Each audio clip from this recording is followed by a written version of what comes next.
Kakamega Senator Boni Khalwale has urged senior political leaders from Western Kenya to rally behind Nairobi Senator Edwin Sifuna for the presidency. Speaking during a funeral service in Lugari constituency, Khalwale called on COTU Secretary General Francis Atwole, Prime Cabinet Secretary Musalia Mudavadi, and National Assembly Speaker Moses Wetangula to reconsider their political positions and join leaders advocating for a change of government. Khalwale argued that Western Kenya should unite behind a common political agenda as the country heads towards the next general election.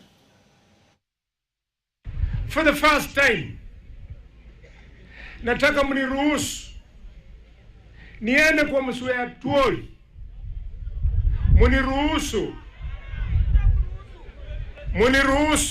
kwa heshima niende kwa mzee Mudavadi, mzee Wetangula, ndugu yangu Sabula, niwapembeleze zile fikra za kukawa Waluya za kusema kwamba Mluya hawezi, wawache vile Mungu amesema ni Edwin Sifuna, ni Edwin Sifuna. And with that, we take another break here on KTN News Desk.